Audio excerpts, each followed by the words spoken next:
उद्योगपति रतन टाटा का 86 साल की उम्र में हुआ निधन। विख्यात उद्योगपति और टाटा सन्स के चेयरमैन एमरिटस रतन टाटा, इनका 86 साल में बुधवार की रात मुंबई में निधन हो गया। वे उम्र संबंधी बीमारियों का इलाज कराने के लिए ब्रीच कैंडी अस्पताल में भर्ती थे। सोमवार तड़के ब्लड प्रेशर गिरने के बाद उन्हें अस्पताल लाया गया था। उन्हें आईसीयू में रखा गया था, जहां पर उनके घड़ी की टिक टिक बंद हो गई। अब टाइटन नहीं रहे। रतन टाटा ईमानदारी, नैतिक नेतृत्व और परोपकार के प्रतीक थे। वह हमेशा हमारी यादों में ऊंची उड़ान भरेंगे। रतन टाटा के वो 4 सबक जो आज लोगों को जीना सिखाते हैं। जिंदगी टीवी सीरियल नहीं होती है, असल जिंदगी में सिर्फ और सिर्फ काम होता है। आप तेज चलना चाहते हैं तो अकेले चलिए, अगर दूर तक जाना चाहते तो साथ चलिए। अगर लोग आपको पत्थर मारे तो आप उनका इस्तेमाल अपना महल बनाने में कर लीजिए। हम सभी के पास समान प्रतिभा नहीं, पर समान अवसर है प्रतिभा विकसित करने के लिए। रतन टाटा अक्सर कहते थे कि कैसे याद किया जाना चाहते हैं। उन्होंने कहा था कि लोग मुझे ऐसे व्यक्ति के रूप में याद करें जो बदलाव लाने में सफल रहा, जिसने उन वैल्यू सिस्टम और नैतिक मानकों को बरकरार रखा जिस पर टाटा समूह बना था। वे कहते थे कि अकेले सफलता मिल सकती है, पर ऊंचाई तक पहुंचने के लिए सही टीम जरूरी है। सन 1962 में कार्नेल यूनिवर्सिटी से आर्किटेक्चर में टाटा ने बैचलर डिग्री पूरी की और 1975 में हार्वर्ड बिजनेस स्कूल से एडवांस मैनेजमेंट प्रोग्राम किया।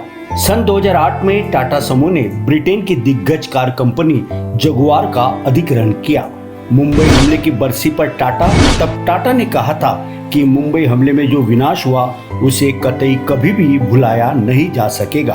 पियानो बजाने का खास शौक रखते थे रतन टाटा। रतन टाटा को पालतू जानवरों से बड़ा लगाव था।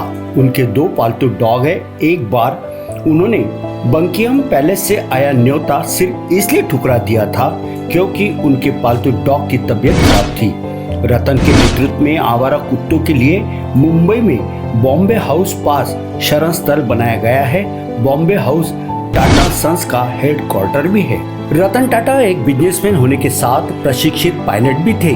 वे F-16 फाल्कन एयरप्लेन उड़ाने वाले पहले भारतीय थे। उन्हें स्कूबा डाइविंग का भी शौक था। गुजरात में सबसे सस्ती कार नैनो की भी उन्होंने लॉन्चिंग की थी। सन 2022 में देश के पहले ओल्ड एज होम स्टार्टअप की शुरुआत उन्होंने की थी। यदि रतन टाटा के बचपन की बात करें तो रतन टाटा को रोल्स रॉयस से स्कूल जाने पर शर्मिंदगी होती थी। 28 दिसंबर 1937 को नवल और सुन टाटा के घर जन्मे रतन टाटा टाटा समूह की स्थापना करने वाले जमशेदजी टाटा के परपोते हैं। रतन ने कहा था कि मुझे याद है कि मेरे दादी के पास एक बहुत पुरानी रोल्स रॉयस हुआ करती थी और वह उस कार को मेरे भाई मुझे स्कूल लेने के लिए भेजती थी। हम दोनों को उस कार पर इतनी शर्म आती थी कि हम पैदल घर लौटते थे। जीवन भर नहीं उबर पाए अपने शर्मीले स्वभाव और डर से। रतन टाटा ने कहा कि मैं स्कूल में शर्मीला था। एक चीज जिससे मैं कभी उबर नहीं पाया वह है सार्वजनिक रूप से बोलने का डर। स्कूल में सार्वजनिक रूप से बोलने वाले एकमात्र लोग असेंबली में धार्मिक संदेश पढ़ने वाले और वाद विवाद में भाग लेने वाले लोग थे। मैं उनमें से किसी से भी नहीं था। नहीं, मैं बहुत अधिक एक्स्ट्रा करिकुलर एक्टिविटी में शामिल होता था। इंजीनियरिंग पिता के दबाव में जरूर किया, लेकिन वो तो आर्किटेक्चर पढ़े। टाटा ने अपने पिता की इच्छा के अनुसार इंजीनियरिंग तो जरूर की और पढ़ाई भी की। पिता की इच्छा न होने के बावजूद आर्किटेक्चर की डिग्री भी ली।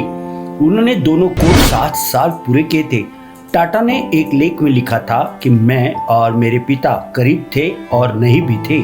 मुझे कहना होगा कि एक पिता पुत्र की तरह शायद हमारे विचारों में भिन्नता थी। हालांकि मेरे पिता टकराव से नफरत करते थे।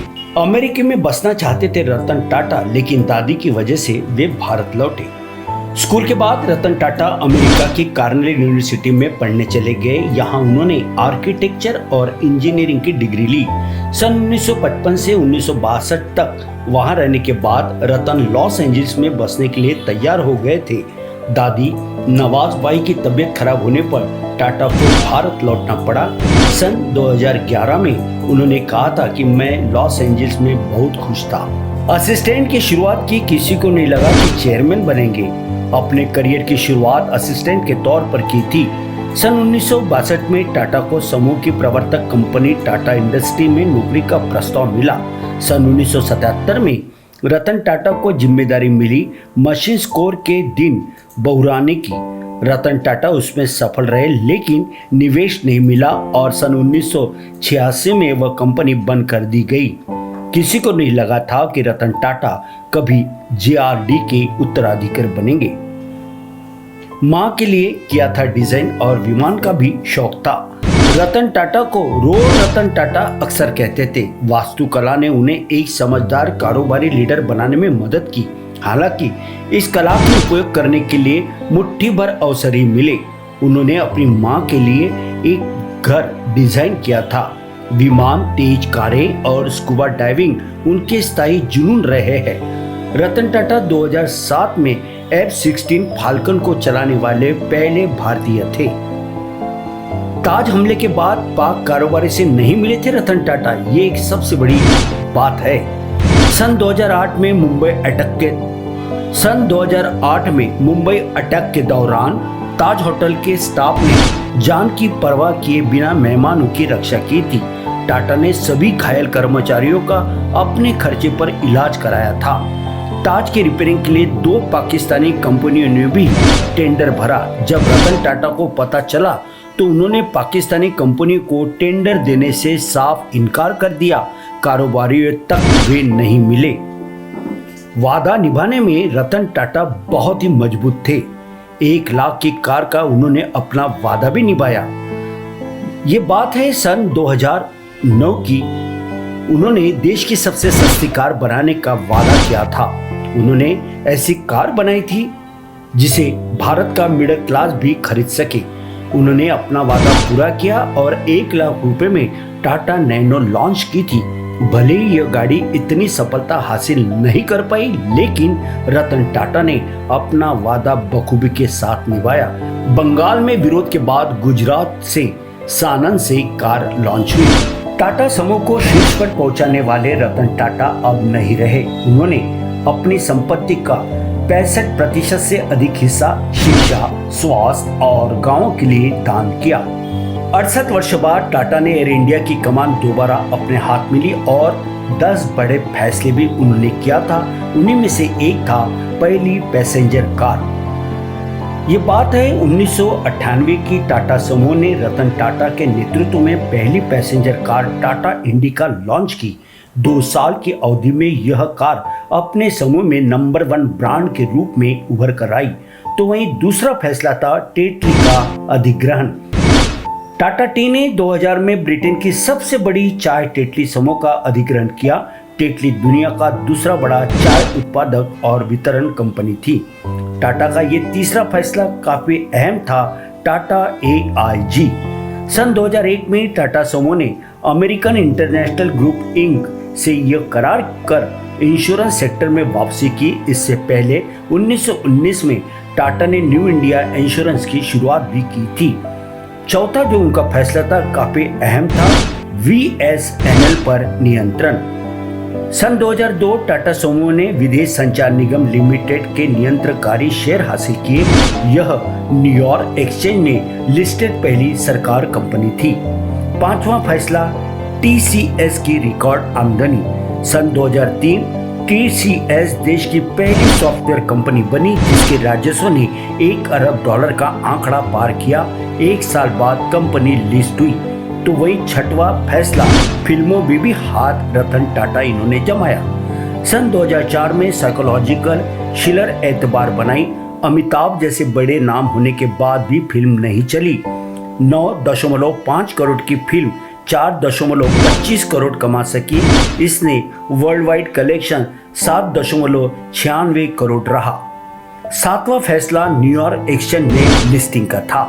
सन 2004 में टाटा मोटर्स की लिस्टिंग न्यूयॉर्क स्टॉक एक्सचेंज में हुई। इसी साल कंपनी ने देव मोटर्स की हैवी व्हीकल्स यूनिट का अधिग्रहण किया। 8वां फैसला नैनो का अनावरण का था। ये बात है सन 2008 की टाटा मोटर्स ने देश की सबसे सस्ती कार टाटा नैनो का अनावरण किया। रतन टाटा का सपना था कि वे देशवासियों को 1 लाख रुपए में कार उपलब्ध कराएंगे और उन्होंने ये किया भी। 9वां फैसला जगुआर लैंड रोवर का था। सन 2008 में टाटा मोटर्स ने फोर्ड की जगुआर लैंड रोवर का अधिग्रहण किया। जगुआर लैंड रोवर नाम से नई कंपनी बनाई गई। तो वही 10वां उनका फैसला एयर इंडिया फिर टाटा की। 2022 एयर इंडिया को खरीदा। इस तरह 68 साल बाद एयर इंडिया फिर से टाटा ग्रुप के हाथ में आई। जे.आर.डी. टाटा ने 1932 में टाटा एयरलाइंस की स्थापना की थी। 1953 में सरकार ने इसका राष्ट्रीयकरण किया था। भारत देश की आन बान शान विख्यात उद्योगपति और टाटा सन्स के चेयरमैन एमरिटस रतन टाटा का 86 साल की उम्र में बुधवार की रात मुंबई में निधन हो गया। वे उम्र संबंधी बीमारियों का इलाज कराने के लिए ब्रीच कैंडी अस्पताल में भर्ती थे और सोमवार तड़के ब्लड प्रेशर गिरने के बाद उन्हें अस्पताल लाया गया और उन्हें आईसीयू में रखा गया था, जहां उनके जीवन के घड़ी की टिक टिक बंद हो गई। अब टाइटन नहीं रहे। रतन टाटा ईमानदारी, नैतिक नेतृत्व और परोपकार के प्रतीक थे। वह हमेशा हमारी यादों में ऊंची उड़ान भरते रहेंगे और रतन टाटा को कोई भी कभी भी नहीं भूल सकता, क्योंकि भारत के लिए रतन टाटा का योगदान काफी महत्वपूर्ण है। रतन टाटा ये मात्र भारत की नहीं बल्कि पूरे विश्व की आन बान शान है। रतन टाटा के निधन पर समूचे एएचएन न्यूज के लाखों दर्शकों की ओर से और पूरे देशवासियों की ओर से विनम्र अभिवादन, विनम्र श्रद्धांजलि। रतन टाटा, इनका जन्म 28 दिसंबर 1937 को हुआ और निधन 9 अक्टूबर 1924 को हुआ। 86 साल की उम्र में रतन टाटा इनका निधन हुआ। भारत रत्न अलविदा हमसे हो गए।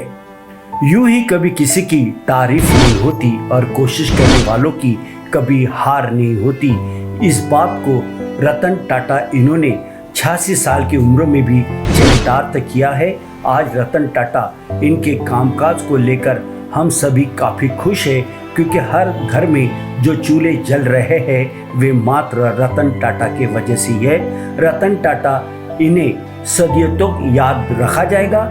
जब तक सूरज चांद रहेगा, रतन टाटा साहब आपका नाम रहेगा, आपका नाम रहेगा, आपका नाम रहेगा। एएचएन न्यूज की ये खास पेशकश। Bureau report, AHN news, Nagpur.